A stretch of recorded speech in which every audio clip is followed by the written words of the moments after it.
go onto the floor in a short while and talk to some of the political parties, some of the IEC officials, and it's quite interesting on the floor at this stage because you've got so many of the party representatives that are sitting there. Where am I? I'm over there. I'm talking to the wrong camera. I'm sorry.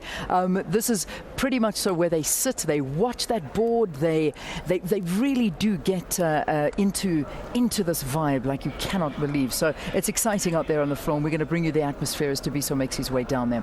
But still with me is Dirk Coetzee.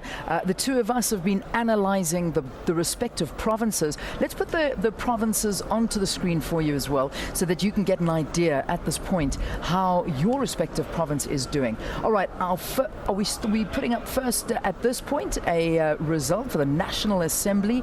There you go. These are the percentage of the votes that have come in so far. 55.8% for the ANC, 31.1% for the DA, the EFF 3.7%, and then there's the IFP at 2%. 72.83 or 63% is the turnout that we've got so far.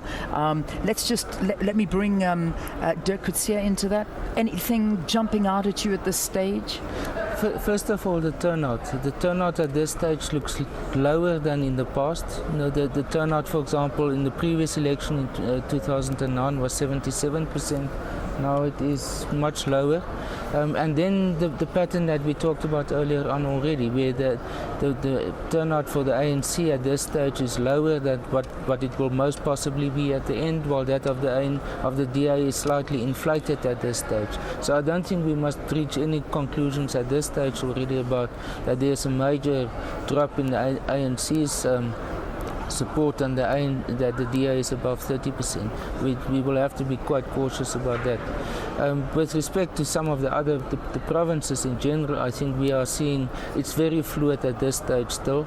But one of the, I think, interesting developments at this point already is that, for example, the DA has gone past the IFP in KwaZulu-Natal. That's a very interesting thing. Yes. Not sure if we've got a graphic of the province of KwaZulu-Natal that we can put up. Unfortunately, not at this point. A little bit early, but we have got the boards behind us that can perhaps give us a better picture as to how it's doing. So the DA are actually ahead of the IFP in KwaZulu-Natal, which is the first time ever. In the last election, 2009, the DA's support was just over 9%, while the IFP was still in the 21%.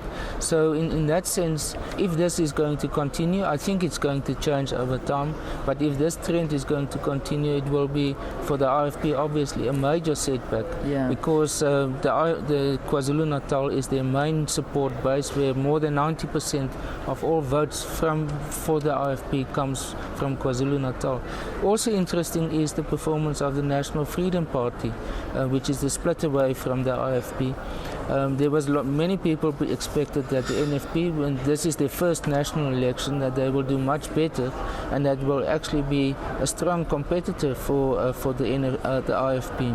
Yeah. But at this stage, it doesn't look like that they are really a challenge for the IFP also.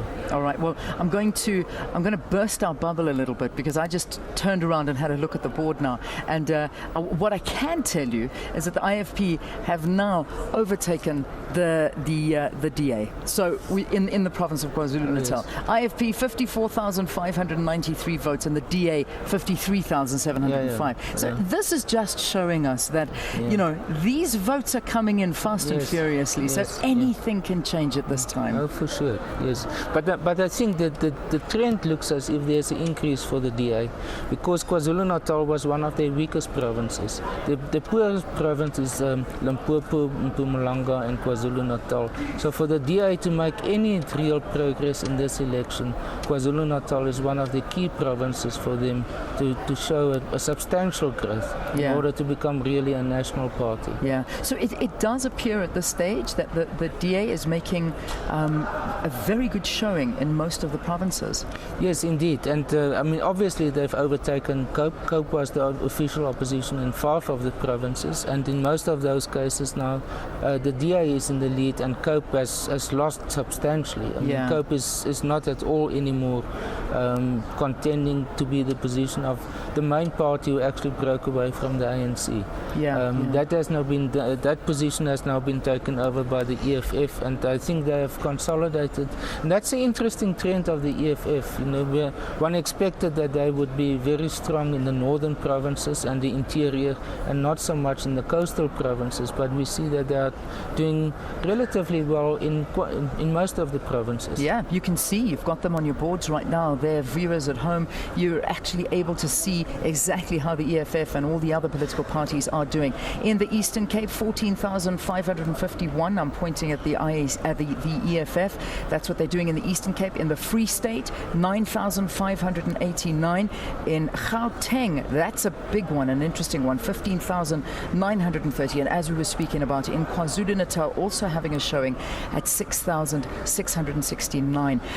They're quite interesting, and I don't know if it's a student lecturer confidentiality, but Julius Malema is one of your students, so I would like to get from your point of view. I mean, he's heading for Parliament, he's going to be there. I know that there are strict rules and regulations when it comes to going into Parliament, but someone once described it to me as he is going to be the cat amongst the pigeons.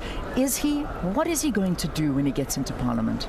Well, I think he is himself contemplating how is he going to conduct himself, because it's a completely different style in Parliament. You know, as I said to you earlier on, Parliament has strong traditions, it has strong procedures. Think about the idea of just submitting or tabling a motion of no confidence.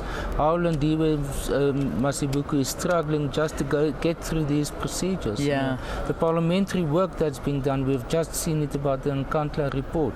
And the IFP will have to be the EFF will have to become used to these procedures, and I think one of the main frustrations that they will experience is that they won't necessarily be able to dictate the agenda of Parliament. It's done by the whips, and it is done by the majority party. There the proportional strength of parties really count very much.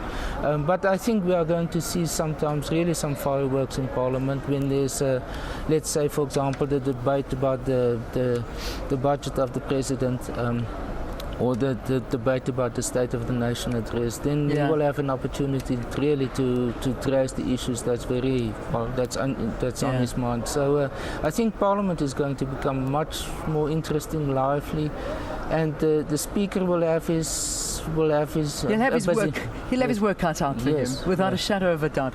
The parliamentary channel suddenly becoming one of the most watched channels I can imagine after these elections. All right, that's just to give you an idea of what's happening so far. As we go into an ad break, let me tell you one more time, 56.58% of the votes is the ANC, then the DA with 30.2%, and the EFF 3.94%. And that is what the picture stands like right now, with 10.51% of the voting districts counted. You stay right with us. We're keeping you up to date the whole day.